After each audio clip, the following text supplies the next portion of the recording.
2500 वर्षापूर्वीची औरंगाबाद संभाजीनगर येथील धम्मभूमी बुद्ध लेणी आणि त्यांच्या पायथ्याशी सुंदर असं उभं केलेलं बुद्ध विहार आणि वंदनीय भिक्खूंच्या निवासस्थान अतिक्रमण म्हणून पाडण्यासाठी शासन स्तरावर मोठ्या प्रमाणावर प्रयत्न होत आहे। बुद्ध संस्कृतीचा जागतिक परंपरेचा वारसा असलेली ही धम्मभूमी लेणी पाडून या ठिकाणचे बुद्ध संस्कृती नष्ट करण्याचा शासनाचा फार मोठा डाव आहे आणि शासनाच्या या जातीवादी धोरणाच्या विरोधामध्ये, बुद्ध लोकांच्या विरोधातल्या धोरणाच्या विरोधामध्ये औरंगाबादमधील सर्वच पक्षाच्या बुद्ध कार्यकर्त्यांनी आणि नेत्यांनी भिक्खू संघाच्या मार्गदर्शनाखाली औरंगाबाद येथील क्रांती चौकातून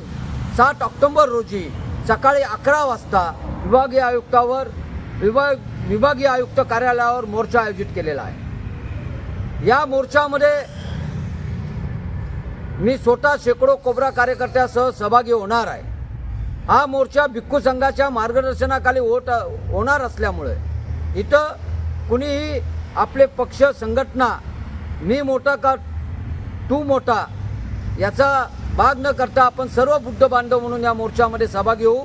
राज्यभरातील बुद्ध जनतेला माझं आव्हान आहे की बहुसंख्येने, हजारोच्या संख्येने या मोर्चामध्ये आपण सहभागी व्हावं आणि जातीवादांच्या उरामध्ये धडकी भरणारं, बौद्धांच्या विरोधकांच्या छातीत धडकी भरणारा ताकदीचं प्रदर्शन 7 ऑक्टोबरला आपण औरंगाबाद संभाजीनगर या ठिकाणी बुद्ध जनतेच्या वतीनं करणार आहोत। राज्यातील बहुसंख्य बौद्ध जनतेनं या मोर्चामध्ये सहभागी होऊन बौद्ध जनतेच्या ताकदीचं प्रदर्शन 7 ऑक्टोबरला आपण करावं। मी स्वतः या मोर्चात सहभागी होतो। राज्यातील हजारो बुद्ध जनतेने या मोर्चामध्ये सहभागी होऊ। जय भीम।